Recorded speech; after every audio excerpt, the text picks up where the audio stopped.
Hi ನಮಸ್ಕಾರ ಎಲ್ಲರಿಗೂ welcome back to my YouTube channel Hemashree diary. So ಇಷ್ಟು ಬೆಳಗ್ಗೆ ನಾನು ಎಲ್ಲಿ ಹೋಗ್ತಿದ್ದೀನಿ ಅಂತ ಯೋಚನೆ ಮಾಡ್ತಿದ್ದೀರಾ? ನಾನು ಹೋಗ್ತಾ ಇರೋದು ಬಾಗಲಕೋಟೆಗೆ. ಯಾಕೆ ಇಷ್ಟಾದ್ರಿ ಬಾಗಲಕೋಟೆಗೆ ಹೋಗ್ತಾ ಇದ್ದೀನಿ? ಹೌದು, ಅದಕ್ಕೂ ಒಂದು ರೀಸನ್ ಇದೆ. ನನಗೆ ಬೆಳಗ್ಗೆ ನಿದ್ದೆ ಬರ್ತಾ ಇರಲಿಲ್ಲ. ನಾನು ಮಲಗಿದ್ದೇ ತುಂಬ ಕಮ್ಮಿ. ಮಲಗಿದ್ದು 2 ಗಂಟೆಗೆ, ಎದ್ದಿದ್ದು 4 ಗಂಟೆಗೆ.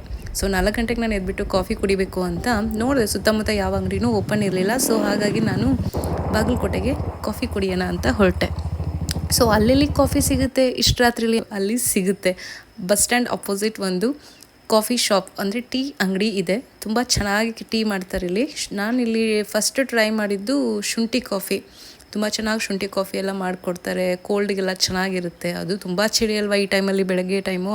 ಸೊ ನನಗೆ ಕಾಫಿ ಕುಡಿಬೇಕಂತ ತುಂಬ ಅನ್ನಿಸ್ತಾ ಇತ್ತು. ಸೊ ಇಷ್ಟು ಬೆಳಗ್ಗೆ 4 ಗಂಟೆಗೆ ಓಪನ್ ಮಾಡ್ತಾರೆ ಅಂದರೆ 3:30ಗೆ ಬಂದುಬಿಟ್ಟು ಅವರು ಬೆಳಗ್ಗೆ ಸ್ನಾನ ಎಲ್ಲ ಮಾಡಿ ಪೂಜೆ ಮಾಡಿಕೊಂಡು ಎಷ್ಟು ಶ್ರದ್ಧೆಯಿಂದ ಕೆಲಸ ಮಾಡ್ತಿದ್ದಾರೆ ನೋಡಿ.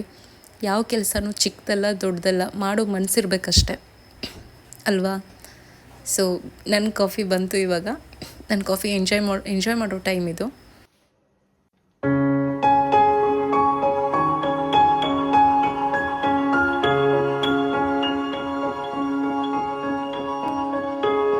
ಸೊ ಕಾಫಿ ಕುಡಿದಾದ್ಮೇಲೆ ಫ್ರೆಶ್ ಅಪ್ ಎಲ್ಲ ಆಗಿಬಿಟ್ಟು ಸ್ವಲ್ಪ ರೀಲ್ಸ್ ಮಾಡೋಣ ಅಂತ ಆಚೆ ಹೋದೆ ರೆಡಿ ಆಗಿಬಿಟ್ಟು. ಸೊ ಇದು ಬಂದು ತಮಿಳ್ ಸಾಂಗು, ಇತ್ತೀಚೆಗೆ ಟ್ರೆಂಡಲ್ಲಿತ್ತು. ಸೊ ಅದನ್ನು ಟ್ರೈ ಮಾಡಬೇಕು ಅಂತ ಹೋದೆ. ನನಗೆ ಇದು ಔಟ್ಫಿಟ್ಟಲ್ಲಿ ಈ ಸಾಂಗ್ ಸೂಟ್ ಆಗೋಲ್ಲ ಅಂತ ಅನ್ನಿಸ್ತು. ಹಾಗಾಗಿ ಡ್ರಾಫ್ಟಲ್ಲೇ ಇಟ್ಟಿದ್ದೀನಿ ಸದ್ಯಕ್ಕಿದ್ದೀನಿ. ಸೊ ಆಮೇಲೆ ಬಂದುಬಿಟ್ಟು ಸ್ವಲ್ಪ ಸಾಂಬಾರನ್ನು ಮಾಡ್ಕೊಳ್ಳೋಣ ಅಂತ ರೆಡಿ ಮಾಡ್ಕೊತಾ ಇದ್ದೀನಿ. ಟೊಮೆಟೊ ಎಲ್ಲ ಹೆಚ್ಚಿಬಿಟ್ಟು ಈ ಕಡೆ ಮೆಣಸಿನ್ಕಾಯಿ ಎಲ್ಲ ಇಟ್ಟಿದ್ದೀನಿ. ಅದನ್ನು ನೀಟಾಗಿ ಕಟ್ ಮಾಡಿ, ಬೆಳ್ಳುಳ್ಳಿನ ಕಟ್ ಮಾಡಿ, ಬೇಳೆ ಎಲ್ಲ ಬೇಯಿಸ್ಕೊಂಡು, ಆಮೇಲೆ ಬೆಳ್ಳುಳ್ಳಿ ಮತ್ತು ಮೆಣಸಿನ್ಕಾಯಿನ ಚೆನ್ನಾಗಿ ಪೇಸ್ಟ್ ಮಾಡ್ಕೋಬೇಕು. ಯಾವ ಥರ ಪೇಸ್ಟ್ ಅಂದರೆ ಚಿಕ್ಕದಾಗಿ ಹಾಕ್ಬೇಕದು, ಆ ಥರ. ಸೊ ಆಮೇಲೆ ಏನು ಮಾಡಬೇಕು, ಒಗ್ಗರಣೆಗೆ ಸಾಸಿವೆ, ಜೀರಿಗೆ ಮತ್ತು ಸ್ವಲ್ಪ ಹಿಂಗು. ಆಮೇಲೆ ಹಿಂಗಾದ್ಮೇಲೆ ಅದು ಜಜ್ಜಿರ್ತೀವಲ್ಲ ಅದನ್ನು ಹಾಕ್ಕೊಳ್ಬೇಕು. ಅದಾದಮೇಲೆ ಸ್ವಲ್ಪ ಕೈ ಆಡಿಸ್ಬೇಕು ಅದಕ್ಕೆ. ಆಮೇಲೆ ಟೊಮೊಟೊ ಹಾಕ್ಕೋಬೇಕು. ಟೊಮೊಟೊ ಎಲ್ಲ ಹಾಕಾದ್ಮೇಲೆ ಸ್ವಲ್ಪ ಅದನ್ನು ಹಂಗೆ ಬಾಡಿಸ್ಬೇಕು. A few moments later.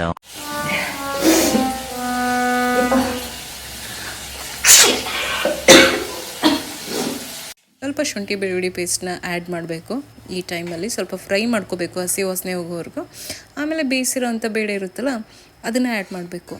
So ಬೇಯಿಸಿರೋ ಬೇಳೆ ಹಾಕ್ಬಿಟ್ರೆ ಅಂತೂ ಮುಗ್ದೋಯ್ತು, ಸಾಂಬಾರು ರೆಡಿ. ಸ್ವಲ್ಪ ಮಸಾಲ ಹಾಕೋಣ, ಕೊರಿಯಾಂಡರ್ ಪೌಡರ್ ಆದಮೇಲೆ ಸ್ವಲ್ಪ ಸಾಲ್ಟ್. ಇದಾದ್ಮೇಲೆ ಮುಗೀತು, ಸಾಂಬಾರು ರೆಡಿ ಅಂತಲೇ ಅರ್ಥ.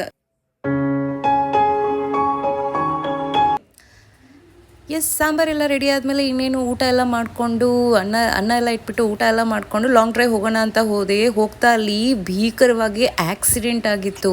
ಆಕ್ಸಿಡೆಂಟ್ ಯಾವ ಲೆವೆಲ್ಗೆ ಆಗಿತ್ತು ಅಂದರೆ ಒಂದು ಬೈಕು ಒಂದು ಸ್ಕೂಟಿ ಮುಖಾಮುಖಿ ಡಿಕ್ಕಿ ಹೊಡೆದ್ಬಿಟ್ಟು 3 ಸ್ಪಾಟಲ್ಲೇ ಸತ್ತೋಗಿತ್ತು. ಸೊ ಪ್ಲೀಸ್ ನಿಧಾನಕ್ಕೆ ಓಡಿಸಿ, ನಿಮಗೋಸ್ಕರ ಫ್ಯಾಮಿಲಿಗಳು ಕಾಯ್ತಾ ಇರುತ್ತೆ. Thank you so much for watching. Thank you.